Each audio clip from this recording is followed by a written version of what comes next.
Assalamualaikum warahmatullahi wabarakatuh. Perkenalkan, nama saya Susiaranti Buni dengan NIM 214114273. Di sini saya akan memaparkan materi tentang tahapan-tahapan penelitian. Tuliskan perbedaan tahapan penelitian menurut Arikunto dan Sugiono.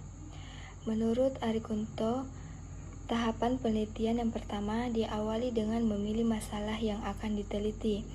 Kemudian melakukan studi pendahuluan, kemudian merumuskan masalah penelitian, dilanjutkan dengan merumuskan hipotesis atau anggapan dasar, lalu memilih pendekatan atau metode penelitian. Nah, selanjutnya menentukan variabel dan sumber data penelitian. Setelah itu, dilakukan pengumpulan data yang kemudian dianalisis. Hasil analisis akan menjadi dasar pengambilan kesimpulan, dan yang terakhir adalah membuat laporan penelitian. Sedangkan Sugiono, tahapan-tahapan penelitian yang pertama yaitu identifikasi masalah, di mana tahapan ini adalah tahap melakukan identifikasi atau pemeriksaan mendalam terhadap suatu masalah. Hal ini dikarenakan semua penelitian berawal dari suatu permasalahan yang dibahas. Yang kedua, pengumpulan informasi. Kita ketahui bahwa tahapan ini adalah tahap mengumpulkan keseluruhan informasi terkait dengan permasalahan yang sering diteliti. Tahap ini sangat penting dalam proses penelitian. Yang ketiga, desain produk. Tahapan ini adalah tahapan di mana peneliti mendesain produk dikembangkan melalui penelitian. Pada tahap ini akan dibuat suatu rancangan tentang produk yang akan dikembangkan dari suatu penelitian. Yang keempat, validasi produk. Tahapan ini adalah tahapan validasi. Validasi yang dimaksud pada tahapan ini memutuskan kevalidan desain atau rancangan produk yang akan dikembangkan pada penelitian.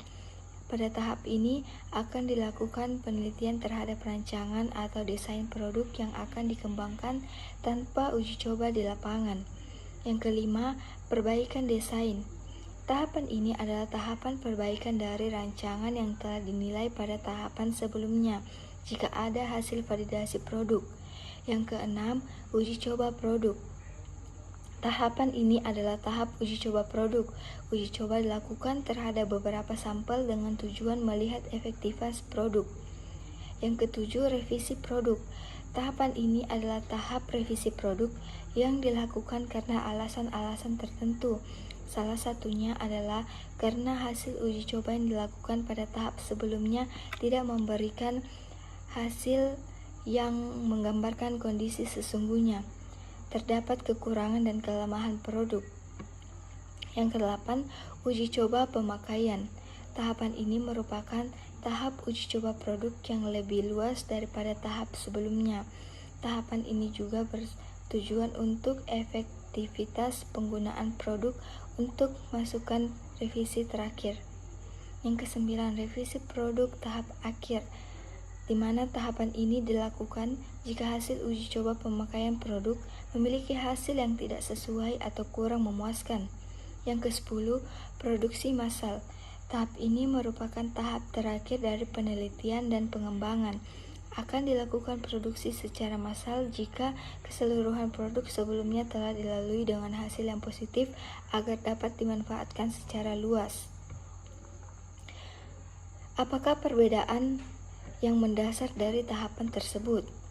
Tahapan-tahapan penelitian secara metodologi berfokus pada 4 tahapan, yaitu yang pertama, penentuan masalah, yang kedua, pernyataan hipotesis yang akan diuji, yang ketiga, pengumpulan dan analisis data, dan yang keempat, interpretasi hasil yang diperoleh dan penarikan kesimpulan tentang masalah.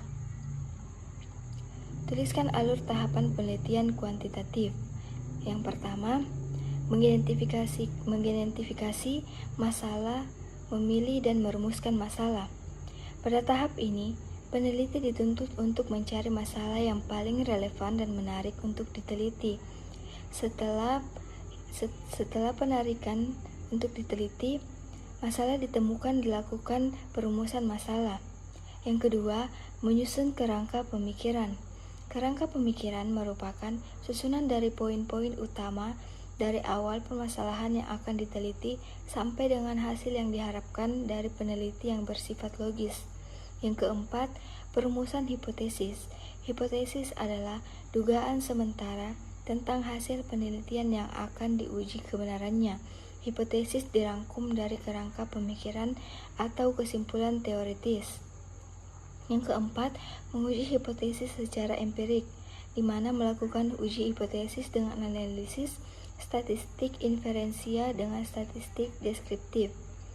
Yang kelima, melakukan pembahasan, di mana membahas dan mengkaji hasil analisis statistik deskriptif dan statistik inferensia. Yang keenam, menarik kesimpulan, di mana memberikan kesimpulan dari hasil pembahasan analisis statistik permasalahan. Tuliskan alur tahapan penelitian kualitatif. Yang pertama, menentukan masalah penelitian. Penentuan masalah dalam penelitian dapat dengan mengajukan beberapa pertanyaan yang meliputi ruang lingkup permasalahan, ketersediaan dana, latar belakang pendidikan, hasil yang akan diperoleh, bermanfaat atau tidak, dan lain sebagainya. Yang kedua, mengumpulkan bahan yang relevan. Tahap ini adalah tahapan di mana peneliti dituntut untuk dapat memilih bahan-bahan atau sumber-sumber pustaka yang benar-benar relevan atau terkait dengan permasalahan yang telah dipilih pada tahap sebelumnya. Yang ketiga, menentukan strategi dan pengembangan instrumen. Tahapan ini merupakan tahapan penentuan strategi penelitian yang akan dilakukan. Pada tahapan ini juga dilakukan pengembangan instrumen yang akan digunakan pada penelitian. Pada dasarnya, penelitian kualitatif tidak mengharuskan adanya instrumen baku. Hal ini karena produser pelaksanaan penelitian kualitatif yang cukup rumit sehingga tidak dapat dibuat rencana baku karena data yang dicari adalah data yang bersifat kualitatif. Yang keempat, mengumpulkan data. Tahapan ini adalah tahap pengumpulan data utama serta pendukung lainnya. Pengumpulan data biasanya dilakukan dengan wawancara terbuka, berstruktur atau kombinasi, penyebaran angket, atau terbuka, tertutup, kombinasinya, observasi, dan studi dokumentasi. Yang kelima, menafsirkan data. Tahapan ini adalah tahapan analisis dan pendeskripsian hasil penelitian yang diperoleh dari lapangan. Fakta-fakta yang ditemukan perlu ditafsirkan secara spesifik, logis, dan sistematis. Penafsiran data-data hasil penelitian perlu dimaknai secara mendalam dan terperinci untuk memberikan deskripsi yang jelas dan dapat diterima secara logis. 6. Melaporkan hasil penelitian. Tahapan ini adalah tahap membuat laporan hasil penelitian. Laporan hasil penelitian harus memuat secara spesifik hasil penelitian, memberikan deskripsi yang dapat dimengerti dan dipahami pembacanya. Idealnya, hasil peneliti selain dibuat dalam bentuk laporan, dimuat juga dalam bentuk artikel ilmiah. Demikianlah pemaparan yang telah saya sampaikan dari tahap-tahap penelitian. Sekian dan terima kasih.